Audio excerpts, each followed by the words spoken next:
Back in college, Sydney had a big date with Angie DeLuca.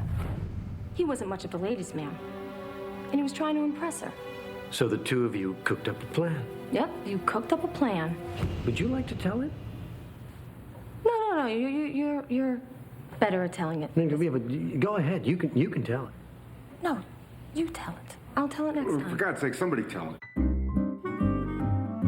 Well, this is amazing. I mean, we're sitting here, we've got Tony, and we're trying to come up with what's the counterpart to Tony. She's a nurse, a practical nurse, so she probably she needs to have some attitude, you know, especially to be able to deal with this character who is really, in some ways, a 12-year-old. Is he a good boss? Well, my last paycheck bounced.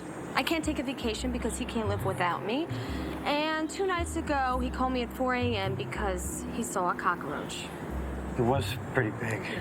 There were people that would be sitting in the casting office wondering, how could we possibly be up for the same role? And that's really because when we saw it, and it didn't matter who she was, what she looked like, where she was from, or anything. She had to have a kind of attitude. We kept reading people, and all of a sudden in walks Biddy Schram. First of all, the name Biddy Schram is already an amazing thing, but she just immediately had attitude.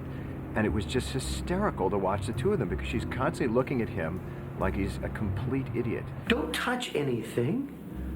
You're telling me not to touch anything? That's Tunde's fruit. I just read for it. Like, man, you know, it, like any audition, you know, and I didn't know.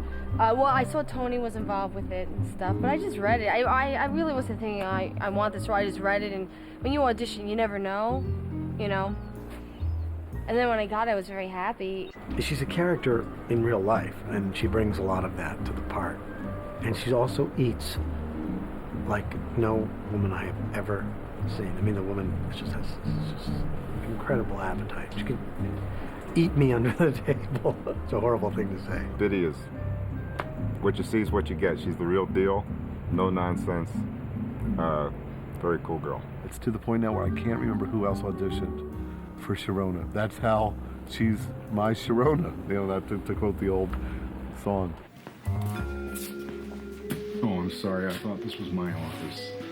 Yeah, see, I'm confused because my name is on the door. In casting Stottlemeyer, someone mentioned Ted Levine, and immediately I was like, can we get Ted Levine? He just sort of personified that sort of tough cop, real guy, and he gave, you know, you hire a character like that and an actor like that, and he gives the whole police department, the whole police side of things, credibility. So the perp breaks in, he goes berserk in here. The victim runs upstairs and calls 911. Oh, he's excellent, yeah. Yeah, he's intense. Always is unpredictable. The unpredictable perfect choice. That's what he comes up with. When I took your badge 3 years ago, I told you nothing would give me more pleasure than to see you reinstated, and I meant that. But you're obviously not ready.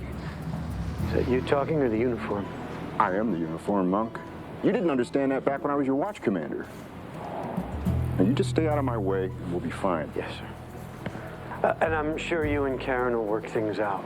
It's a little difficult because Monk drives this character crazy, you know, and this guy is, you know, he's a bit of a dick, you know, so it's you know, it's kind of hard sometimes to be the straight man when, you know, I mean, my job is a rough one. Hey, Monk, come here. How did you know that? You missed a spot shaving, and Karen would have caught that. And your necktie, she always ties it for you. She uses that double slip knot. Conclusion, you dressed yourself. And the Ramada Inn cup. You send her some roses, maybe.